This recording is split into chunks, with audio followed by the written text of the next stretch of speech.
Bismillahirrahmanirrahim. Assalamualaikum warahmatullahi wabarakatuh. Alhamdulillahirrahmanirrahim. Bapak dan Ibu serta kawan-kawan LPII, hari ini kita akan melanjutkan kembali ngaji kita, belajar kita bersama guru kita Kiai Miftah Fauzi Rahmat. Nanti beliau akan bergabung 1945, dan kita sambil menunggu kehadiran beliau, kita sama-sama menghantarkan dulu Fatihah untuk Rasulullah SAW dan keluarganya yang suci, dan juga orang tua kita semua dan para guru kita semua. A'udzubillahi minasyaitonirrajim. Bismillahirrahmanirrahim. Innallaha wa malaikatahu yusholluna 'alan nabi. Ya ayyuhalladzina amanu shallu 'alaihi wa sallimu taslima. Allahumma shalli 'ala Muhammad wa 'ala ali Muhammad. Allahumma shalli 'ala sayyidina Muhammad wa 'ala ali sayyidina Muhammad. Wajil farajahum warzuqna fid dunya ziyaratahum wa fil akhirati syafa'atahum.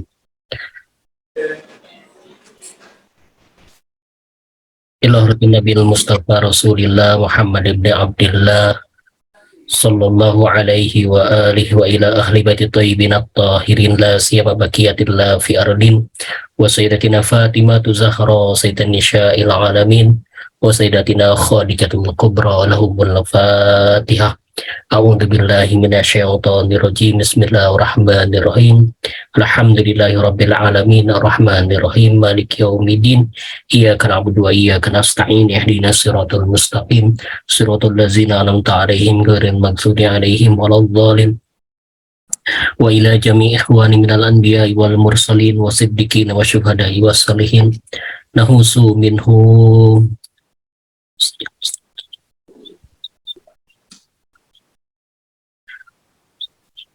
wa asatidatina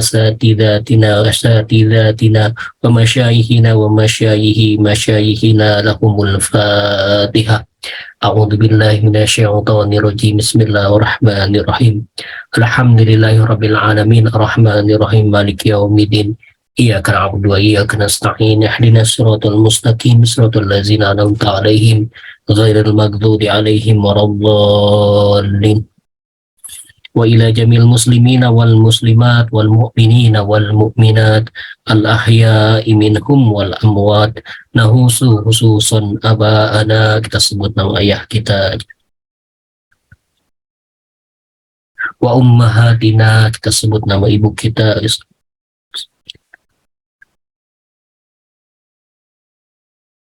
Wa ajdadana wa jaddatina wa hibbana wa aqribana wa jamil wajibati huquqi alaina lahumul Fatihah. A'udzu billahi minasyaitonir rajim. Bismillahirrahmanirrahim. Alhamdulillahirabbil alamin, arrahmanir rahim, maliki yaumiddin. Iyyaka na'budu wa iyyaka nasta'in. Ihdinas siratal mustaqim, siratal ladzina an'amta 'alaihim ghairil maghdubi 'alaihim waladdallin. Wa ila jami'i hawaiji dunya wal akhirah. Allahumma yasir umuruna fa inna taysira kulli 'asirin indaka yasir. Waghfir lana dunubana kullahu fa innaka ghafiru zambil azim. Allahumma jamilna wa adim jamalana wa zakkina wa adim zakana. Lahumul Fatihah. A'udzu billahi minasyaitonir rajim. Bismillahirrahmanirrahim. Alhamdulillahirabbil alamin, arrahmanir rahim, maliki yaumiddin. Iyyaka na'budu wa iyyaka nasta'in. Ihdinas siratal mustaqim, siratal ladzina an'amta 'alaihim ghairil maghdubi 'alaihim waladdallin. Sumanusun ila Allah yarham Kiai Haji Dr. Jalaluddin Rahmat dan Ibu Is Kartini binti Riswahanda wa alihima wa walidina wal marhumin minal muslimina wal muslimat.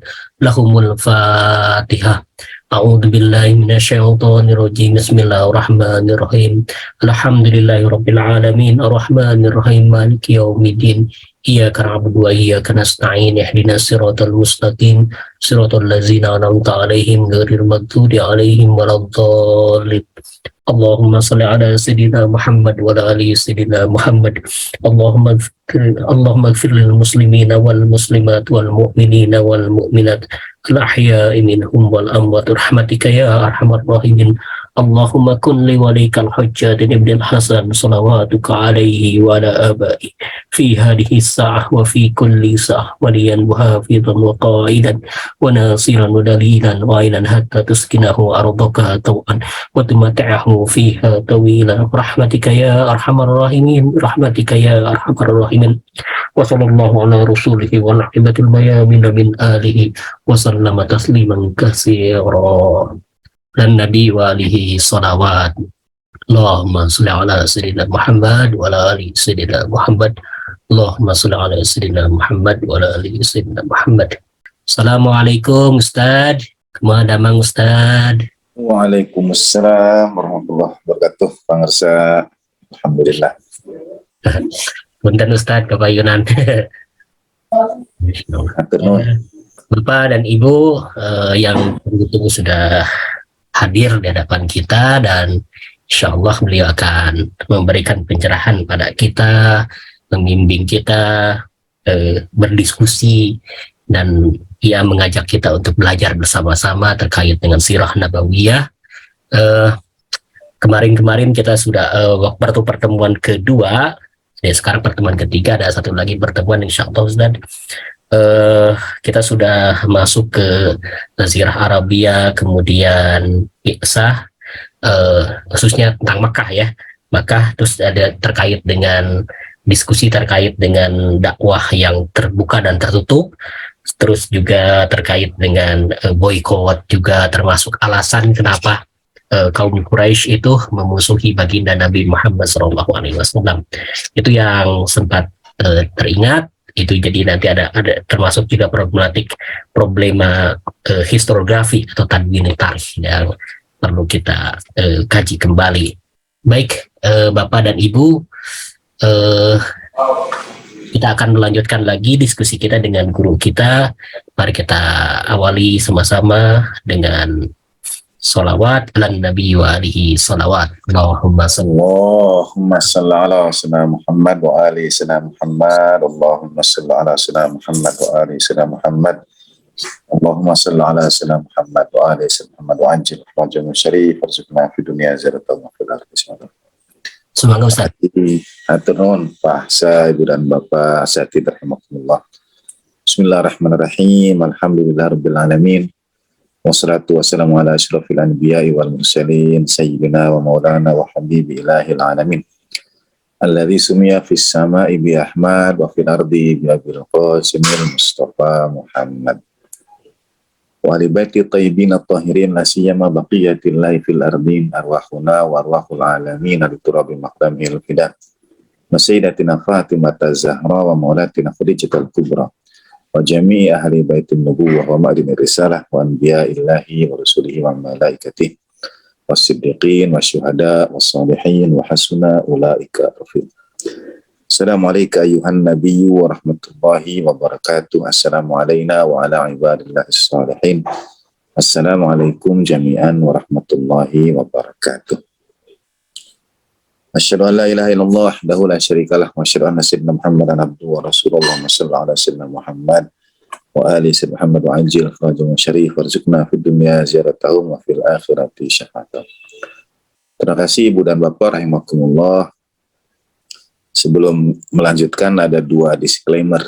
Yang pertama, sedianya pertemuan kita ini Sabtu malam, karena Sabtu malam esok hari itu malam tahun baru, maka kemudian diflorkan kepada Ibu dan Bapak dan dipilihlah hari ini. Yang kedua, saya kira saya tadi kurang cermat membaca pesan. Saya kira hari ini itu sekitar sore, ternyata 19.30-an gitu ya. Karena pada saya mohon maaf, pada saat yang sama setiap Jumat malam itu ada Zoom untuk keberangkatan jamaah umroh pada manasik. Akhirnya yang Zoom manasiknya diliburkan karena sudah ada. Itu murni kesalahan saya karena keliru membaca jam ya. Kadang hal-hal seperti 19.30 atau mungkin 16.30 dan lain sebagainya. Jadi saya yang keliru.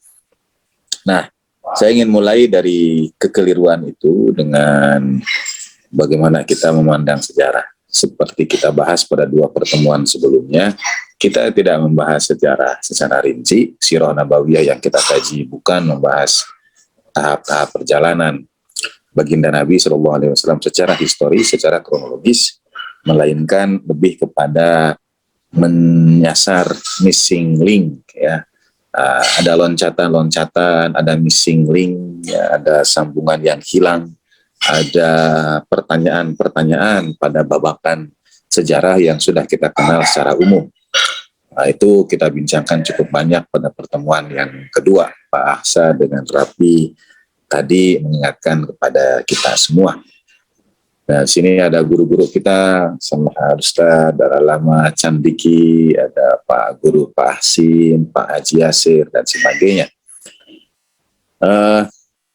Sudut pandang saya keliru membaca. Ya.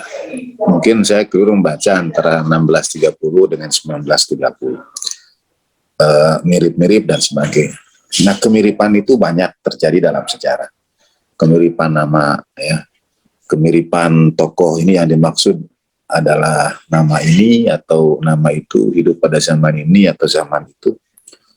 Termasuk bahwa dalam sudut pandang sejarah pun pada akhirnya, ini pendapat saya sementara, tidak dapat kita definisikan kebenaran tunggal terhadap sejarah. Jadi kita harus menerima ada banyak versi sejarah tanpa mempermasalahkan dan mempertentangkan versi mana yang lebih mendekati kebenaran, karena kemungkinan sudut pandang yang berbeda. Saya misalnya ini dalam peristiwa pertanyaan-pertanyaan missing link tentang baginda Nabi Shallallahu Alaihi Wasallam. Sebagian besar pada pertemuan yang kedua, mungkin saya kira ada rekaman juga pertemuan kedua, Ibu dan Bapak bisa merujuk kembali. Saya sendiri pribadi merasa perlu kembali merujuk kepada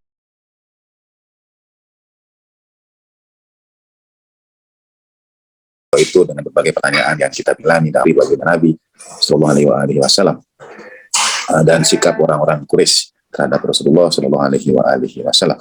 Apa yang melatar belakangi permusuhan orang-orang Quraisy itu kepada baginda Nabi Sallallahu Alaihi Wasallam.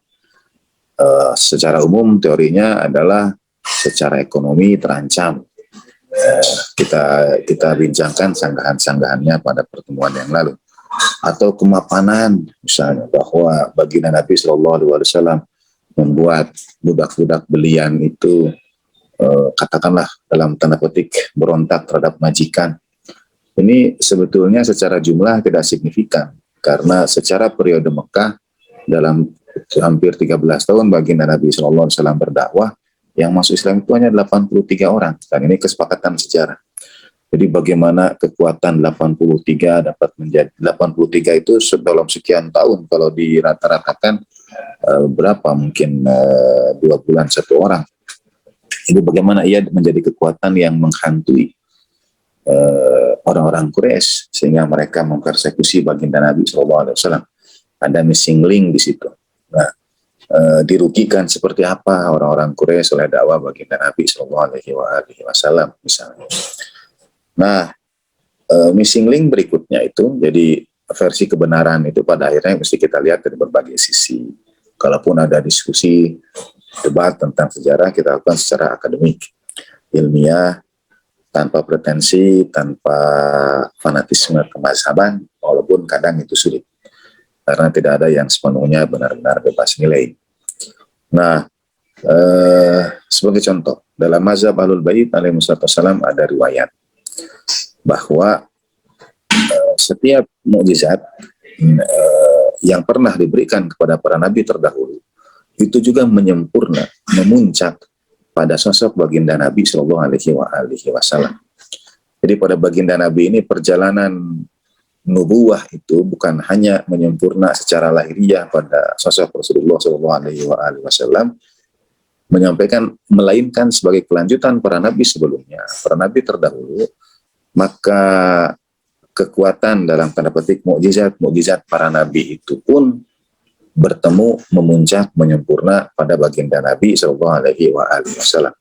dalam kitab Al-Majlis itu oleh Hayatul Qulub ya. Kalau saya tidak salah, rujukannya bisa di googling, PDF-nya sudah ada, bahasa Inggris juga.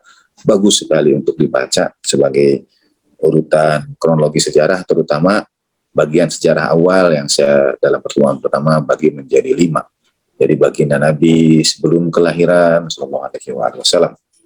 Di situ banyak cerita ahlu baitin nubuwah. Sayyid Abdul Muttalib, Sayyid Abu Talib dalam Hayatul Qulub itu. Karena itu bagian yang hilang dari kaum mukminin, karena narator sejarahnya adalah keluarga Nabi yang oleh sebagian umat kemudian diposisikan sebagai tidak beriman. Disampaikan dalam mimpi ketika Hazrat Abdul Muttalib bermimpi menjadi asal usul dihidupkannya kembali sumur Zam-Zam, dan dalam menggali sumur Zam-Zam itu ditemukan dalam tanda petik, ya sekali lagi sejarah bisa dilihat dari berbagai versi, berbagai peninggalan para nabi. Jadi apakah kita akan menerima begitu saja bahwa setelah menjalankan fungsinya tongkat Nabi Musa alaihissalam menghilang, cincin Nabi Sulaiman alaihissalam menghilang misalnya, dan lain sebagainya, ataukah ia diwariskan turun-temurun, dijaga dan dipelihara oleh orang-orang terpilih. Dan kalau dalam Hayatul Qulub itu ya digali kembali oleh Sayyid Abdul Muttalib, diserahkan kepada Sayyid Abu Talib. Dalam mazhab Ahlul Bait alaihissalam turun-temurun hingga kepada Ahlul Bait alaihissalam. Dalam mazhab Ahlul Bait misalnya diyakini bahwa baju Imam Husain alaihissalam yang dikenakan Imam Husain alaihissalam pada peristiwa Karbala, yang kelak akan dikenakan kembali oleh Imam Zaman Ajallahu Syarif pada waktu zuhur, adalah juga baju yang sama yang dikenakan oleh Nabiullah Yusuf alaihissalam pada waktu dijatuhkan ke sumur yang dalam itu, adalah juga baju yang sama yang dikenakan oleh Nabiullah Ibrahim alaihissalam ketika bertahan dalam panas api Namrud. Jadi itu terlepas sekali lagi periwayatan secara ilmu hadis. Nah, dia bersambung turun-temurun sehingga ada riwayat dalam mazhab Ahlul Bait alaihissalam bahwa apapun yang terjadi pada Nabi sebelumnya terjadi juga pada Rasulullah Shallallahu Alaihi Wasallam dalam tanda petik dalam skala tertentu. Ya. Semua mukjizat itu memuncak menyempurna pada sosok baginda Nabi Shallallahu Alaihi Wasallam. Jadi kalau Nabiullah Sulaiman alaihissalam Allah Ta'ala perkenankan berbicara dengan makhluk, demikian pula baginda Nabi Shallallahu Alaihi Wasallam. Kalau Nabi Musa dapat mengalirkan air dari batuan hingga keluar 12 mata air dalam Al-Quran, demikian pula baginda Nabi Shallallahu Alaihi Wasallam. Nah, sebetulnya mengapa saya membawa sosok baginda Nabi sebagai perwujudan tersempurna dari perjalanan para nabi sebelumnya Sallallahu Alaihi Wasallam, karena beberapa jawaban dari missing link itu kita temukan justru di belakang, justru pada kisah para nabi sebelumnya. Tetapi ini tidak selalu dapat dibuktikan secara historis dalam artian tertulis. Ya. Ada banyak kebenaran dan saya sering mengulang-ulang ini. Mohon izin Ibu dan Bapak semua. Ada banyak kebenaran yang atau tidak selamanya yang kita ketahui itu harus kita sampaikan. Hatta kita pandang itu sebagai sebuah kebenaran. Tidak selalu harus kita sampaikan. Wajib tunggu dulu. Misalnya, sebagaimana mungkin Ibu dan Bapak mengikuti dalam kajian pada hari-hari Sayyidah Fatimah sallallahu alaiha, Sayyidina Ali bin Abi Thalib karamallahu wajhah sepenuhnya tahu dan sangat sadar di mana dikebumikan, di mana pusara suci Sayyidah Fatimah sallallahu alaiha. Sayyidina Ali sepenuhnya tahu dan sangat sadar di mana. Tetapi beliau tidak pernah memberitahukannya kepada siapapun kecuali keluarga terdekat yang menyertai prosesi pengebumian. Dan saya sering memaknai itulah taqiyah. Sayyidina Ali bertaqiyah, tahu kebenaran di mana pusara Sayyidah Fatimah sallallahu alaiha, tapi hingga detik ini rahasia itu terjaga. Tidak ada seorang pun yang dapat memastikan hatta hingga detik ini. Rahasia itu terjaga. Apakah Sayyidina Ali menutupi kebenaran, misalnya tidak menyampaikan, dan seterusnya. Nah, demikian pula pada missing link itu, mungkin dia akan tetap menjadi missing link. Seperti misalnya peristiwa yang terjadi pada Nabiullah Ibrahim alaihissalam, pada Nabiullah Musa alaihissalam. Ketika lahir, kedua-duanya itu sebetulnya dalam kisah Sul Anbiya, mereka dikejar-kejar musuh. Jadi ketika ada cerita para nabi yang disampaikan kepada kita, dan Al-Quran adalah kitab yang memisahkan para nabi itu, bukan hanya sekedar bagi kita pelajaran teladan tentang umat terdahulu untuk kita ambil hikmahnya agar tidak terjerumus kepada perbuatan yang sama seperti yang dilakukan oleh umat sebelumnya. Tidak, melainkan jawaban dari missing link itu.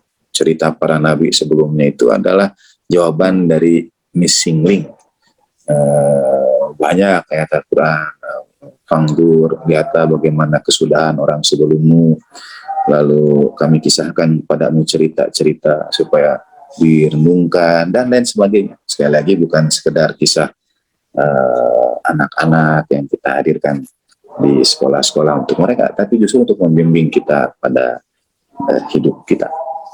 Nah, bahwa Nabiullah Ibrahim, Nabiullah Musa dalam riwayat, dalam kisah para nabi, ketika lahir dikejar-kejar.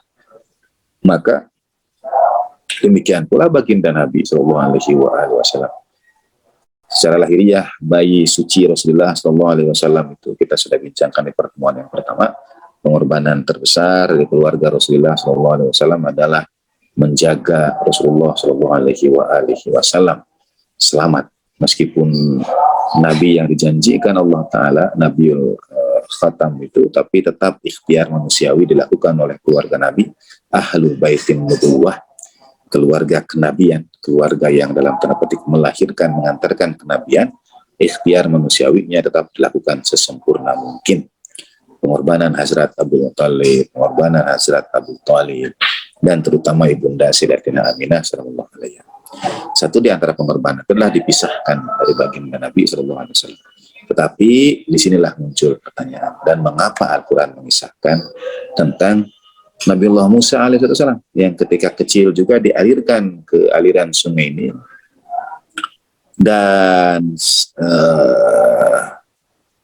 sampai pada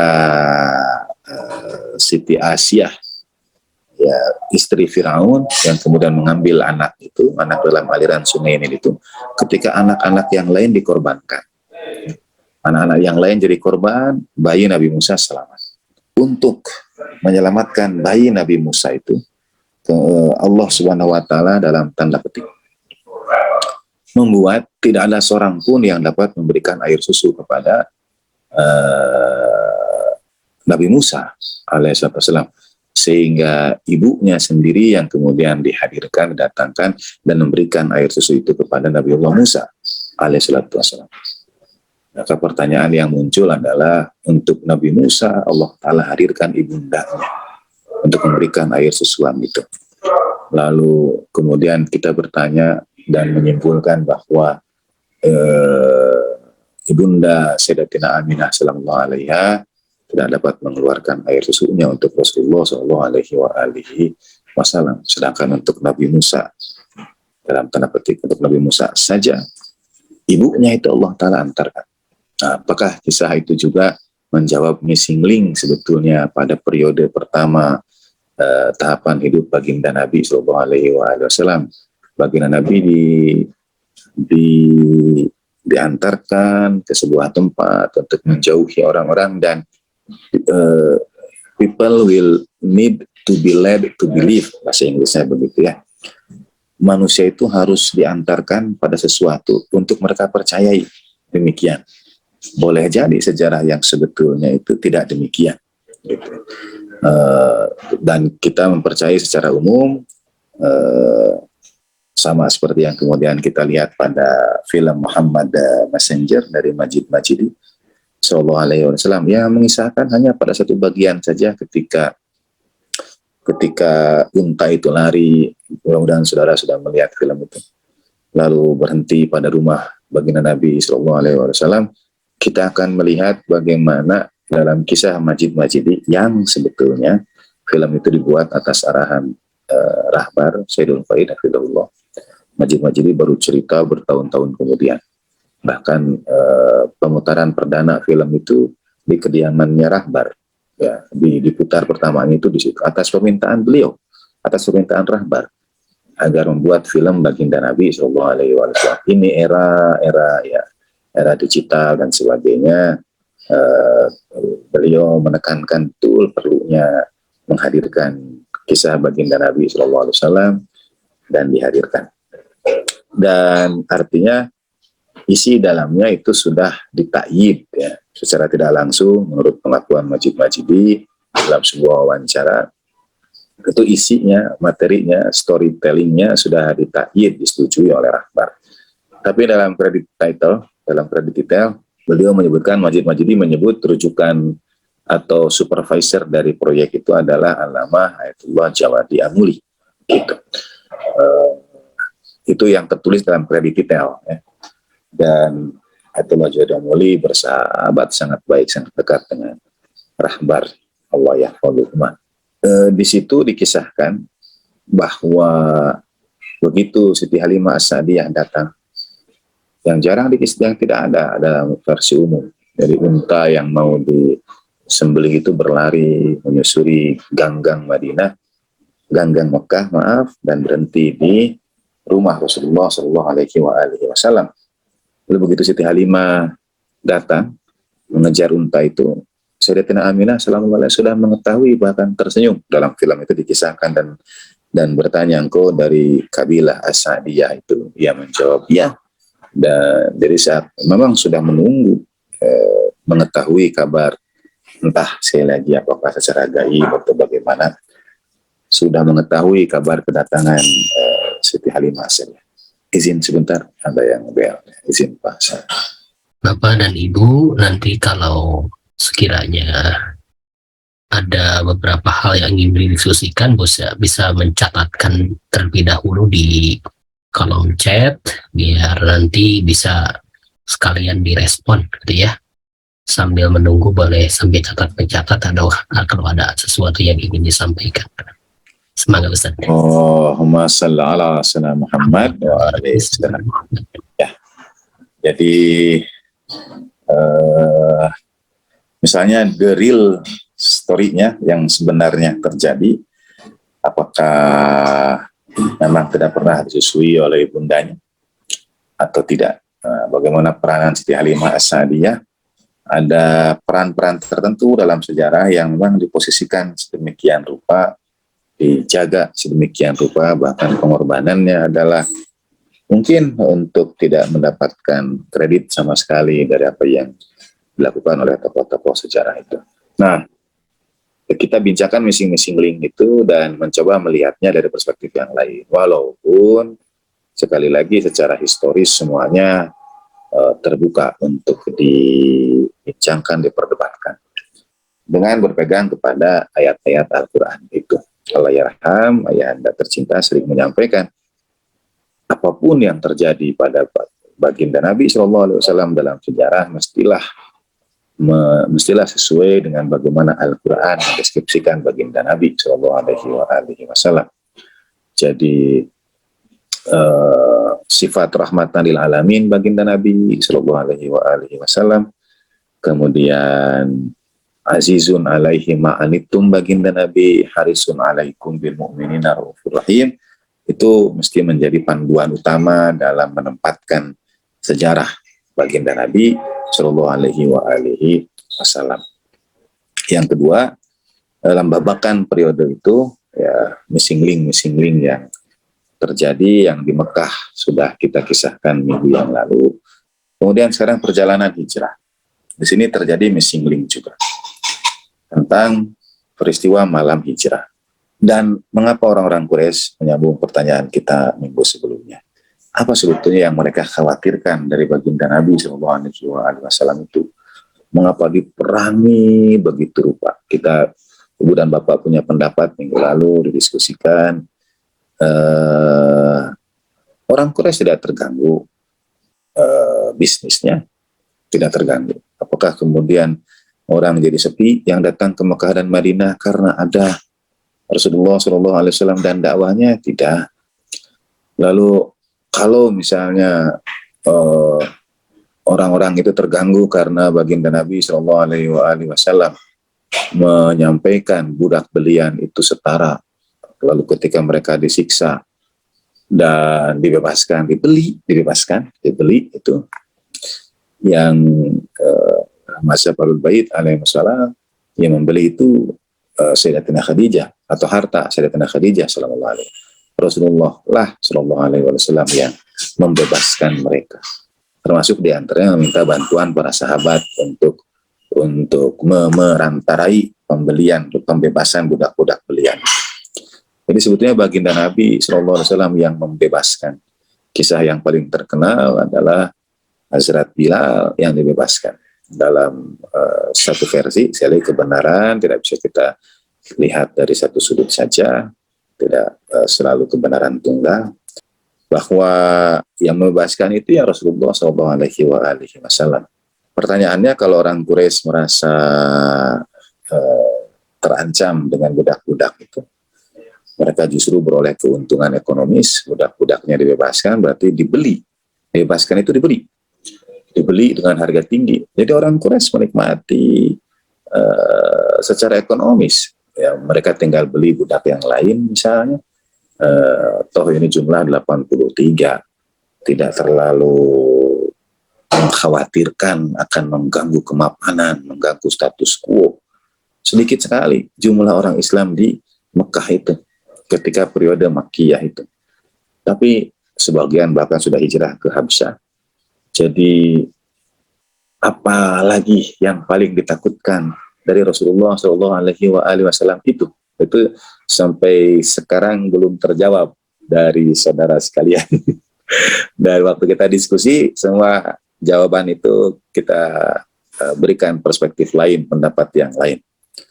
Nah, kalau masih ada sekarang yang memberikan pendapat, kenapa sampai memusuhi, memerangi begitu rupa, sampai memboikot satu Bani Hashim, boleh jadi saya tidak harus rujuk, tapi menurut saya yang diboikot di Bani Hashim lebih banyak ketimbang jumlah orang Islamnya.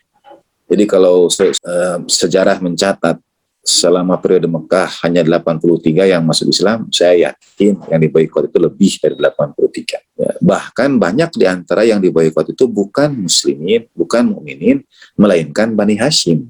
Dan ada juga yang muslim dan mukmin yang tidak ikut diboikot karena mereka bukan Bani Hashim. Sejarah malu-malu untuk mencatat nama. Sebetulnya Fulan, Ibni Fulan, bahkan saya tidak menyebut nama karena mengikuti pakem sejarah. Ya, itu bagian yang tidak disampaikan. Sejarah malu-malu menyebut siapa yang tidak ikut ke lembah itu.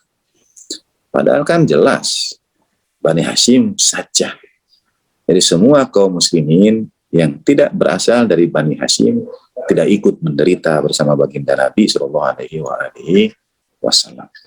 Dan itu sepertinya menjadi bagian yang tak terelakkan, tidak dikisahkan secara umum dalam sejarah. Jadi sebelum kita lanjut, saya beri kesempatan kembali pada Ibu dan Bapak. Kira-kira ini bagian missing link-nya itu ya, apa yang buat orang-orang Quraisy betul-betul memerangi Rasulullah SAW? Apa yang ditakutkan? Secara militer, baginda Nabi tidak menghancurkan, tidak punya ini dan itu. Ekonomi masih oke. Budak belian nanti berontak, orang dibebaskan sama yang punya budak-budaknya itu, dibebaskan dengan harga tinggi, mereka beroleh keuntungan. Jadi apa sebetulnya yang mendasari permusuhan orang Quraisy kepada Rasulullah Shallallahu Alaihi Wasallam? Silakan kalau ada yang masih ingin berpendapat. Baik Bapak dan Ibu, silakan jika ada. Nanti kita lanjutkan kembali ini supaya nyambung dengan yang sebelumnya. Oke, siap. Ada Bapak dan Ibu? Tampaknya belum, lanjut. Ya, makasih ya. Sama bingungnya berarti dengan saya ya. Atau paling tidak membuatnya menjadi pertanyaan. Nah, kemarin akhina Ustaz Muhammad Bagas, Allahumma shalli ala sayyidina Muhammad wa ala sayyidina Muhammad, menyampaikan kan, misalnya kecemburuan pada nasab gitu. Tapi saya sampaikan, kalau kecemburuan pada nasab kenapa mulainya setelah kenabian? Kan nasab baginda Nabi SAW sudah diketahui sebelum kenabian juga. Jadi yang saya maksud kenabian itu usia 40 menurut versi umum. Kenapa diperanginya baru setelah kenabian? Kan nasab itu sudah sebelumnya. Pertanyaan dari Pak Thohir, waktu Nabi menikah dengan Sayyidah Khadijah Assalamualaikum, mereka menikah dengan syariat apa? Syariat Islam. Syariat Islam. Apakah Islamnya baginda Nabi SAW? Pertanyaan saya adalah apakah ada beda antara Islamnya baginda Nabi SAW dengan Islamnya Nabiullah Ibrahim alaihissalam? Gitu. Jadi ada Islam Nabi Ibrahim yang itu merupakan satu mata rantai, semuanya menyempurna pada Rasulullah SAW. Bahkan sejarah itu mengenal 4-5 jenis pernikahan di Jazirah Arab waktu itu. 2 diantaranya diabadikan dalam Islam kita sekarang. Jadi dalam ini bagian-bagian yang saya kadang tidak nyaman menyampaikannya, tetapi ada dalam sejarah. Jadi di Jazirah Arabia waktu itu, sekali lagi kebiasaan yang disebut dengan jahiliyah. Di antara kebiasaan yang disebut dengan jahiliyah. Misalnya ada satu jenis pernikahan. Satu, kalau seorang bapak punya banyak istri dan ia meninggal dunia, maka anak laki-laki tertua pertama bapak itu mewarisi istri-istri bapaknya kecuali ibunya. Itu satu jenis pernikahan. Pokoknya tidak terbayangkan lah. Tapi begitu era jahiliyah. Yang kedua adalah seorang perempuan yang bersuamikan banyak atau membuka, ya katakanlah dia masang bendera kuning, yang bendera kuning itu kalau taksi dia nyala available gitu. Nah bendera kuning itu seperti itu ya, Ibu dan Bapak pahamlah maksudnya. Ketika kemudian anaknya lahir, nanti dia akan di suami atau yang berpotensi menjadi bapaknya itu akan diundang duduk mengelingkar, dan bayi itu ketika bisa merangkak ada upacara penisbatan. Ini bayi sebetulnya anak siapa? Nah, bayinya akan diletakkan di tengah, para calon bapak itu melingkar, dan kemana bayi itu berjalan itulah bapaknya. Sehingga satu babakan sejarah itu mengisahkan tentang 2 orang yang bersahabat dan mengatakan, aku ini anak bapakku, tetapi sepertinya dia lebih sayang kepada engkau, gitu. Karena engkau itu lebih mirip dia daripada aku. Jadi saya tidak, ya itu satu di antara babakan sejarah lah. Karena ada potensi memang yang menjaga sesuai pernikahan yang disyariatkan oleh Nabiullah Ibrahim alaihissalam adalah keluarga Rasulullah SAW, adalah Bani Hashim. Di pernikahannya sesuai dengan syariat Nabi Ibrahim, dan itu dilanjutkan oleh baginda Nabi SAW hingga sekarang ini menjadi syariat Islam. Baik. Nah, ini periwayatan saya ambil dari banyak sumber. Ini dikisahkan Allah yarham Bapak Ayahanda tercinta sebentar mengisahkan Sayyidina Ali bin Abi Thalib karamallahu wajhah. Kalau dalam Ad-Durrar As-Saniyah itu diriwayatkan oleh dalam misalnya adalah oleh Az-Zahabi dalam Mizanul I'tidal, ya, itu dalam Ad-Durrar As-Saniyah. Sebuah kalimat baginda Nabi SAW ketika bersama Sayyidina Ali bin Abi Thalib karamallahu wajhah. Dalam telusuran itu tidak kurang ada 14 kitab hadis yang memuatnya. Misalnya dalam Al-Mu'jam Al-Kabir dari At-Tabrani, ya. Kemudian Ibnu Hajar Al-Asqalani memuatnya dalam Kitabul Manaqib bab Fadailu Ali, Kanzul Ummal fi Sunanil Aqwali wal Af'al juz 13 halaman 176. Ini meriwayatkan satu peristiwa yang sama dengan beberapa redaksi yang berbeda. Ibnu Asakir dalam Tarikh Dimasyq cukup banyak. Kemudian dalam Mizanul I'tidal yang tadi saya sampaikan, dalam Ad-Durar As-Saniyah dia disebut munkar, ya, karena nanti saya ceritakan lebih jauh. Tapi ditulis setidaknya ini sudah ada 14 kitab menulisnya Ibnu Abil Hadi dalam Syarah Najul Balaghah dan seterusnya. Kalimat kita ambil versi Al-Haisami, Sulaiman bin Az-Zawaid. Wa an Ali bin Abi Thalib alaihi wassalam. Presiden Ali bin Abi Thalib qala, ketika Rasulullah SAW akhadha biyadi wa nahnu namshi fi ba'di sukakil Madinah id ataina ala hadiqatin faqultu. Jadi aku, kata Sayyidina Ali bin Abi Thalib berjalan bersama baginda Nabi SAW. Baginda Nabi itu memegang tanganku dan berjalan menyusuri lorong-lorong Madinah sampai kami tiba di sebuah taman. Faqultu ya Rasulullah SAW, Allah mengisahkannya, beliau tulis juga dalam buku Berbinar Cinta. Ya Rasulullah SAW, ma ahsana min hadiqati, alangkah indahnya kebun ini. Terjemahan oleh Aram juga. Faqala innalaka fil jannah ahsana minna, kebunmu di surga lebih indah dari ini ya Ali. Nah, itu terjemahan oleh Aram. Saya masih ingat karena beliau bacakan sebagai narasi juga. Thumma maror Nabi ukhra, kemudian kami lewat lagi, ada kebun yang lain lagi. Faqultu ya Rasulullah SAW, ma ahsana min hadiqah, alangkah indahnya kebun ini. Bagi Nabi menjawab SAW, laka fil jannah ahsanu minha, bagimu di surga yang lebih baik dari ini. Sampai lewat 7 kebun. Setiap lewat 7 kebun itu aku berkata, ma ahsana, alangkah indahnya kebun ini ya Rasulullah sallallahu alaihi wasallam. Jadi kalau cinta, kalau kekasih kita memaknai, ditanya yang sama itu tidak bosan. Walaupun berulang-ulang hatta sampai 7 kali. Kalau kita mau mengukur hubungan kita dengan pasangan, dengan keluarga, dengan anak, lihat saja. Ditanya bosan atau tidak. Ditanya yang sama berulang-ulang. Ini sampai 7 kebun disampaikan, alangkah indahnya kebun ini. Bagaimana menjawab SAW, laka fil jannah ahsanu minna, bagimu di surga yang lebih indah dari ini. Nah, ketika berlalu dari jalan itu, summa ajhasya bahagian, baginda Nabi SAW kemudian menangis. Ya Rasulullah, ma yubkika, apa yang membuatmu menangis? Baginda Nabi menjawab SAW, qala dhawain fi suduri aqwamin, dalam riwayat dhawain fi suduri qaumin, kedengkian pada hati, pada dada sekelompok kaum, sekelompok orang. Ada yang menyebut dhawain fi suduri qaumin, ada yang menyebut dhawain fi suduri aqwamin. Jadi kaumnya bentuknya jamak. La yabdunaha laka illa min ba'di, mereka tidak menampakkannya kepadamu kecuali sepeninggalku. Ini diriwayatkan oleh 14 kitab hadis, Kanzul Ummah, Ibnu Hajar Al-Asqalani yang tadi saya sebutkan. Qala qultu ya Rasulullah sallallahu alaihi wasallam, fi salamati min dini, mendengar itu Sayyidina Ali menjawab, apakah itu dalam keselamatan agamaku?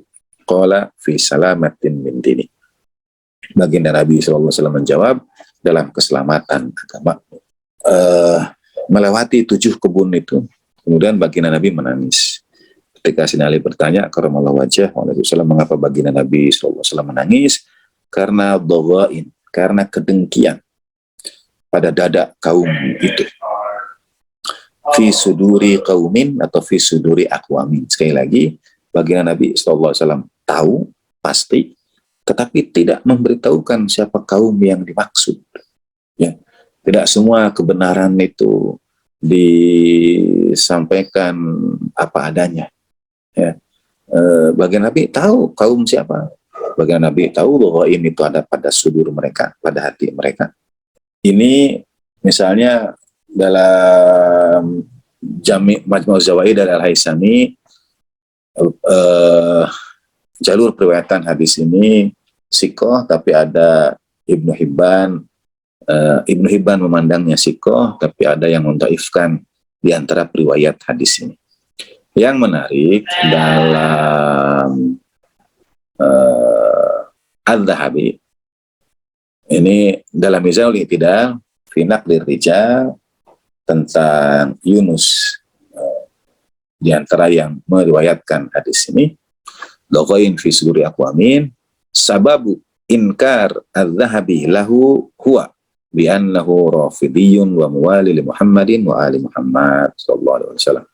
Jadi Yunus bin Khabab al-Usaidi itu diinkari oleh Az-Zahabi karena ia Rafidi, yaitu pengikut pecinta Rasulullah SAW dan keluarganya. Versi ini bahwa Doghain fi suduri qaumin yang baginda Nabi sampaikan kepada Sayyidina Ali bin Abi Thalib karramallahu wajhah berdasarkan hadis baginda Nabi juga sallallahu alaihi wasallam bahwa di antara manusia para nabi lah yang paling berat diuji, dan di antara para nabi baginda Nabi sallallahu alaihi wasallam yang paling berat diuji. Jadi doghain fi suduri qaumin, doghain fi suduri aqwamin yang baginda Nabi sampaikan kepada Sayyidina Ali bin Abi Thalib karramallahu wajhah sebetulnya telah terlebih dahulu dialami oleh Rasulullah sallallahu alaihi wasallam. Walaupun 7 kali baginda Nabi menyampaikan kepada Sayyidina Ali bin Abi Thalib karramallahu wajhah betapa indah kebun Sayyidina Ali di surga, dengan sepenuh keyakinan baginda Nabi SAW akan surganya, tamannya Sayyidina Ali bin Abi Thalib yang indah di surga itu, baginda Nabi tetap menangis di ujung perjalanan itu, membayangkan doghain fi suduri qaumin itu. Mereka tidak menampakkannya kepadamu ketika aku ada, tapi mereka akan menampakkannya kepadamu setelah aku tiada. Sabda baginda Nabi Sallallahu Alaihi Wasallam. Jadi ini sih pendapat saya bahwa sebab doghain fi suduri qaumin itu, yang mengapa terjadi doghain, kedengkian itu karena apa? Jadi kalau orang-orang Quraisy itu mendengki Rasulullah Sallallahu Alaihi Wasallam, kedengkian kan biasanya diharapkan dari sesuatu yang dimiliki orang itu yang kita kurang atau kita tidak memilikinya. Jadi kalau benci pada Sayyidina Ali, dengki pada Sayyidina Ali, apa yang didengki? Dengki pada baginda Nabi, apa yang didengki? Gitu ya. Apa yang didengki? Sama seperti kalau sekarang para pengikut Ahlul Bait alaihi wasallam diganggu dalam proses pelaksanaan dan sebagainya. Sebetulnya apa yang didengki-nya itu? Apakah baginda Nabi SAW berlimpah harta, kemudian mereka dengki harta? Tidak. Harta orang Quraisy jauh lebih banyak lagi. Tokoh-tokoh Quraisy itu hartanya lebih banyak. Apa yang didengki itu budak-budaknya baginda Nabi? Tidak. Orang-orang Quraisy punya budak lebih banyak lagi. Ya. Jadi kalaupun orang dengki pada Sayyidina Ali bin Abi Thalib karramallahu wajhah, dan kemudian Quraisy dengki, karenanya Quraisy dengki kepada baginda Nabi, apa yang didengki itu? Di sini ada chat tulis cukup panjang oleh Ustaz Muhammad Nil Yasir. Sekiranya ajaran yang disampaikan Rasulullah SAW hanya beriman dan percaya kepada Allah Ta'ala, tidak akan dimusuhi. Mereka sudah terbiasa beriman dan percaya pada yang gaib. Masya Allah. Ini komentar panjangnya, bagus di screenshot. Karena yang ajaran yang disampaikan juga adalah beriman kepada Rasulullah SAW, maka mereka akan menolak beriman kepada yang konkret. Karena mereka sangat memahami konsekuensi bila beriman kepada Rasulullah SAW ke depannya akan berdampak kepada politik, juga kemampanan dalam penguasaan ekonomi yang tidak berpihak kepada kaum lemah. Sallallahu Muhammad wa ali Muhammad. Keengganan untuk taat pada baginda Nabi SAW itu justru lahir di Madinah. Ayat-ayat yang merintahkan taat kepada Allah Ta'ala dan Rasulnya itu ayat-ayat Madaniyah. Ya. Ati'ullah wa ati'ur Rasul itu Madaniyah. Di Mekah tidak turun perintah ketaatan kepada baginda Nabi SAW. Bahkan kalau dibagi ayat-ayat Al-Quran itu umumnya kepada Allah Ta'ala saja, keesaan Allah Ta'ala saja, sampai secara umum qulu la ilaha illallah tuflihu, katakan tiada Tuhan kecuali Allah, kalian itu selamat. Jadi ini apa, misalnya harus patuh pada baginda Nabi Sallallahu Alaihi Wasallam dengan konkret, itu juga belum ada apa yang harus dipatuhinya dari baginda Nabi Sallallahu Alaihi Wasallam itu, sampai orang Quraisy itu menyampaikan supaya baginda Nabi menghentikan dakwah. Kalau engkau mau kami jadikan raja, kami angkat engkau jadi raja. Itu kita mengenal babakan dalam sejarah ketika orang Quraisy datang pada Rasulullah SAW dan menawarkan supaya baginda Nabi jadi raja.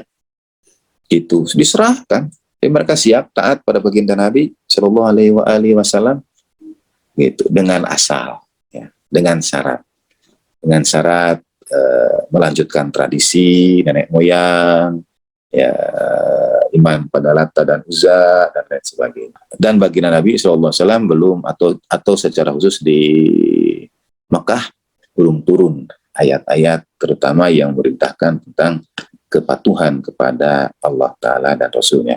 Dalam wa anzir asyiratakal aqrabin pun baginda Nabi SAW itu hanya meminta siapa di antara kalian yang akan menjadi penolongku dalam urusan ini, menjadi wasiku, menjadi wazir, menjadi khalifahku. Itu yang Sayyidina Ali bin Abi Thalib kemudian mengangkat tangan beliau sallallahu alaihi wasallam. Terima kasih Ustaz Muhammad Ali Yasir.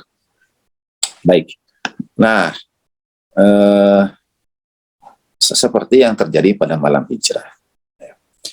Kemudian sudah diperlakukan begitu rupa, ya pengikutnya dipersekusi, kebanyakan budak-budak belian sekali lagi.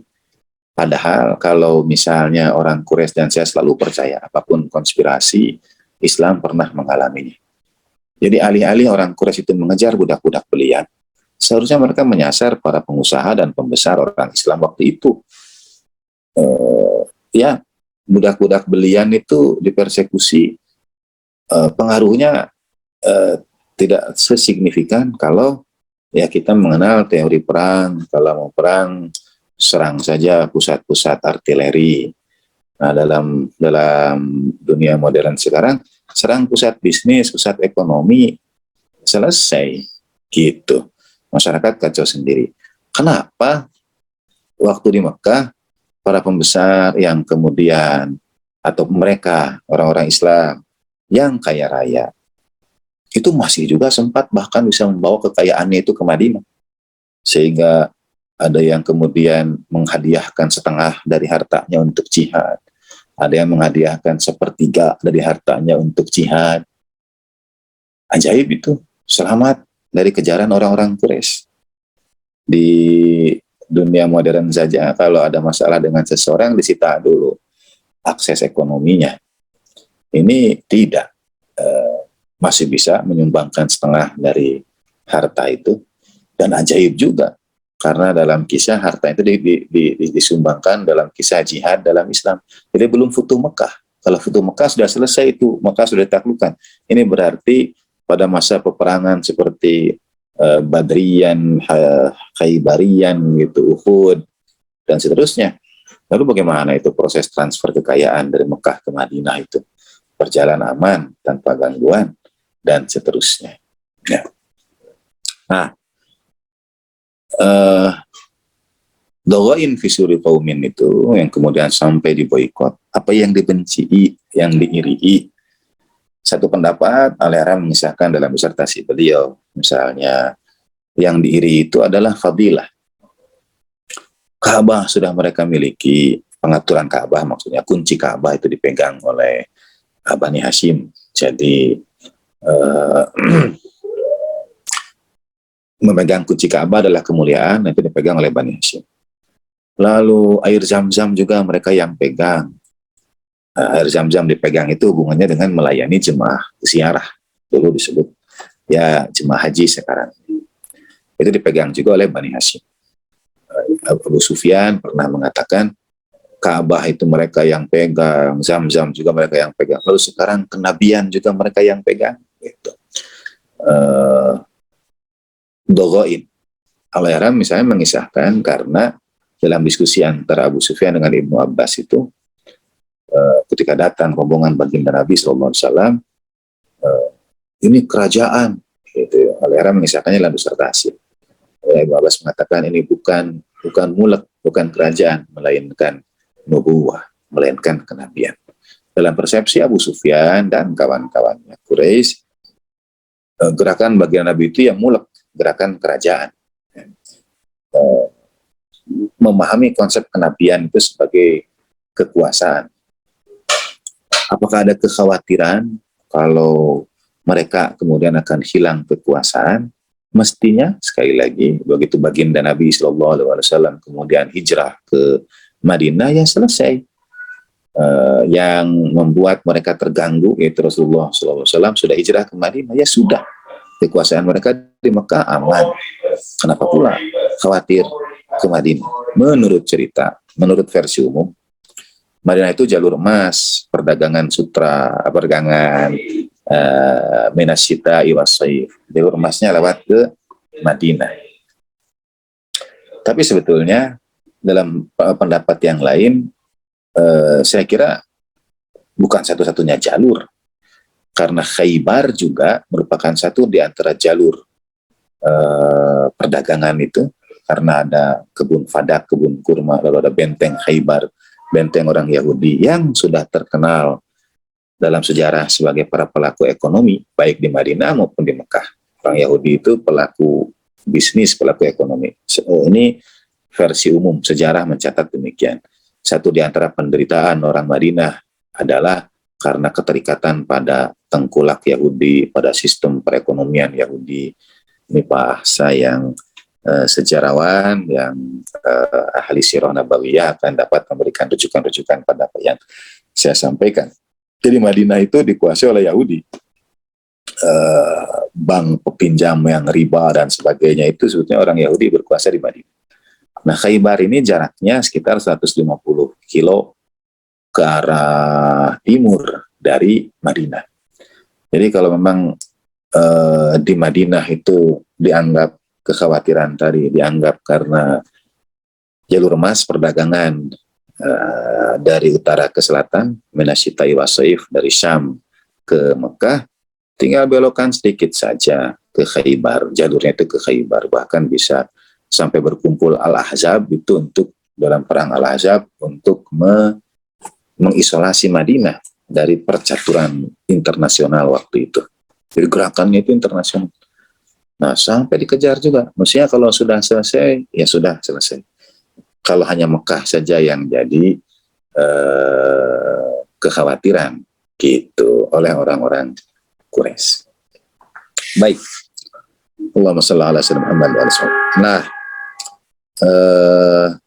pada malam hijrah, ketika selesai dari pemboikotan, lalu akhirnya orang-orang Quraisy sepakat untuk menjaga supaya Bani Hashim tidak bereaksi, maka 11 kabilah itu bersepakat mengirim pembunuh terbaik mereka, berkonspirasi agar semuanya, kalaupun nanti ketahuan, yang bertanggung jawab semuanya.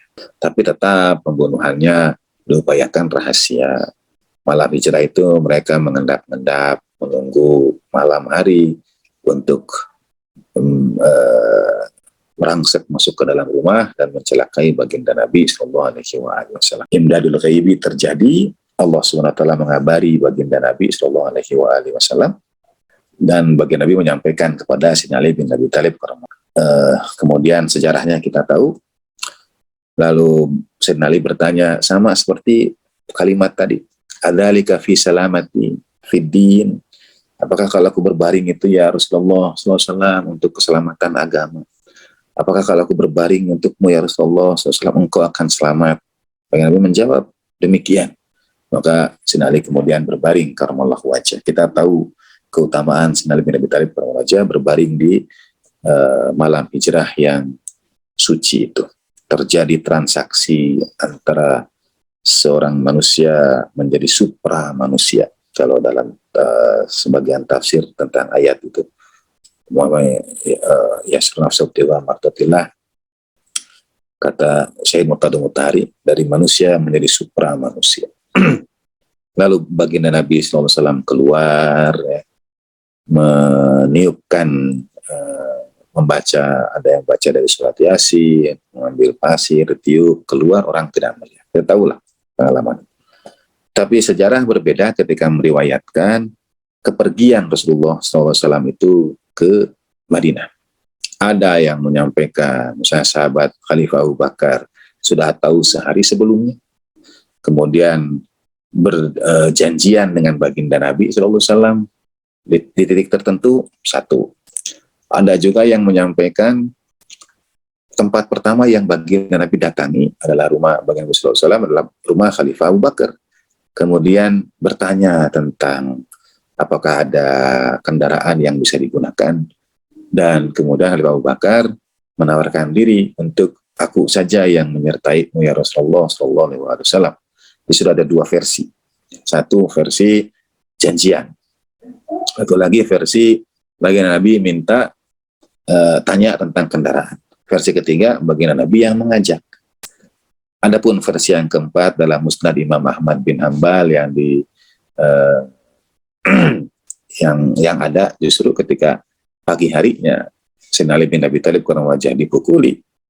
Pagi harinya ini, jadi setelah baginda Nabi SAW keluar, itu Khalifah Abu Bakar diriwayatkan dalam Musnad Imam Ahmad bin Hanbal, Khalifah Abu Bakar datang ke rumah baginda Nabi itu dan bertanya kepada Sayyidina Ali yang sedang terduduk setelah dipukuli itu, Ainan Nabi SAW, di mana baginda Nabi SAW. Ya ada versi yang keempat. Versi pertama janjian, versi kedua tanya kendaraan, versi ketiga mengajak, versi keempat beliau tidak tahu di mana baginda Nabi Shallallahu Alaihi Wasallam, sehingga menjadi pertanyaan siapa yang kemudian menyertai Rasulullah Shallallahu Alaihi Wasallam. Tsaniyatnaini idhuma fil ghar idh yaqulu li sahibihi la tahzan innallaha ma'ana, itu siapa? Nah, itulah missing link ya. Dan kita kemudian mencukupi diri dengan sepertinya versi sejarah yang kita ketahui adalah versi sejarah yang tidak mensyaratkan satu versi. Jadi tidak harus satu kebenaran tunggal. Kita membuka berbagai kemungkinan itu dalam perspektif yang kemaslahatannya jauh lebih besar. Saya selalu mendasarkan itu pada ini sejarah. Sayyidina Ali bin Abi Thalib kurang wajah sampai sekarang kita tidak tahu di mana pusara Sayyidah Fatimah sallallahu alaihi. Mengapa tidak disampaikan? Bukankah itu kebenaran sejarah? Tapi mengapa tidak diketahui? Tidakkah kita belajar dari itu? Ibunda Nabiullah Musa alaihissalam tahu kalau Nabi Musa ini putra beliau, tapi tidak satu detik pun menjaganya itu. Bayangkan, menyusui anaknya, mengasihi, tapi tidak harus menampakkan kecintaan seorang ibu kepada anaknya. Bagi saya itu taqiyah yang luar biasa. Bukan hanya tidak menyampaikan kebenaran, bukan hanya ini tidak mengatakan ini anakku, tapi juga tidak menampakkan raut muka untuk menunjukkan bahwa beliau adalah ibu kandung Nabi. Itu berat, itu sulit ya. Karena itu kemuliaan Nabiullah, ibunda Nabiullah Musa adalah oleh wahyu dari Allah SWT. Wa awhayna ila ummi Musa, kami wahyukan kepada ibunda Nabi Musa. Karena itu Hatta bahkan harus menjaganya dalam kesendirian, dalam kesepian, ketika seakan-akan tidak ada orang. Boleh jadi juga ada yang kita tidak tahu, ada yang melihat, ada mata-mata. Jadi menjaganya itu betul-betul kalau disebut taqiyahnya itu sesempurna mungkin, menjaga sedikit kemungkinan ada hal yang dapat dinisbatkan yang tidak baik kepada Nabi Musa alaihissalam. Itu makna taqiyah. Kalau mau diibaratkan pada kita sekarang ini, kita ini harus menjaga begitu Pak. Jangan sampai ada yang dinisbatkan yang tidak baik kepada al-ma'sumin alaihi wasallam yang kita cintai. Itu berat. Nah, pendekatan versi sejarah pada akhirnya demikian menurut saya. Ada hal-hal yang bisa kita kaji secara akademis, secara ilmiah, tanpa pretensi, walaupun tidak mungkin bebas nilai. Tetapi tetap ada kemaslahatan yang harus didahulukan. Ada pengorbanan di situ. Ada tujuan yang jauh lebih besar. Saya tahu Ibu dan Bapak juga dalam banyak kajian di LPI, kalau ada paket tarikh Islam itu, inginnya mengetahui sejarah-sejarah yang tidak umum, yang tidak diketahui, yang mungkin ini dan itu dan seterusnya. Tapi kita dapat menyimpulkannya tanpa menyatakannya, gitu. Kita dapat menyimpulkannya tanpa menyatakannya. melalui pertanyaan-pertanyaan yang kita munculkan, melalui missing link yang kita hadirkan, dan mencari jawabannya dari Al-Quran. Karena Al-Quran itu tibyanan wa tafsilan likulli syai', ada jawaban untuk segala sesuatu. Jadi untuk missing link itu Al-Quran sebetulnya sudah memberikan jawabannya untuk kita. Itu. Misalnya, kenapa orang Quraisy memusuhi la innaka, yang terakhir dari saya. Sesungguhnya ayah kita lebih mencintai Nabi Yusuf, inna la habba ila abina minna wa nahnu usbah. Itu dogoin. Sesungguhnya ayah kita lebih mencintai Nabi Yusuf dan adiknya dan saudaranya daripada kami, daripada kita. Nah, itu dogoin. Nah, apa yang membuat orang Quraisy memerangi baginda Nabi Sallallahu Alaihi Wasallam? Ini pendapat saya pribadi, kesimpulan saya, kita bisa diskusikan.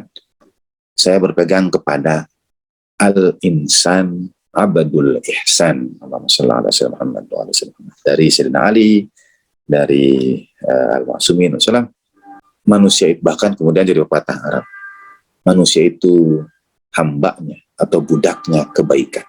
Jadi fitrah manusia itu dia akan tunduk pada kebaikan. Itu fitrah manusia. Al-insan abadul ihsan. Yang didengki, yang dicemburui, yang diperangi oleh orang-orang Quraisy itu adalah keluhuran akhlak mulia baginda Nabi Sallallahu Alaihi Wasallam. Wa ma arsalnaka illa rahmatan lil alamin, yang diperangi.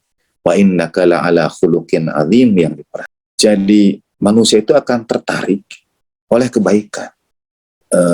Mengapa para penguasa sepanjang sejarah? Ya sudahlah, misalnya mengapa Yazid harus memaksa Imam Hussein SAW berbaiat? Karena orang itu tertarik secara fitriyah, secara naluriyah pada kebaikan akhlak. Bagaimana seseorang yang meludahi para suci Imam Hasan alaihissalam kemudian berbalik menjadi pecinta Imam Hasan alaihissalam. Itu kekuatan akhlak. Bagaimana khutbah Sayyidah Zainab sallallahu alaiha di Karbala mengubah persepsi orang-orang Syam, orang-orang Damaskus. Itu kekuatan akhlak. Jadi senjata a'immah itu adalah akhlak, adalah ihsan, adalah kebaikan. Dan kebaikan itu ilmu yang mewujud.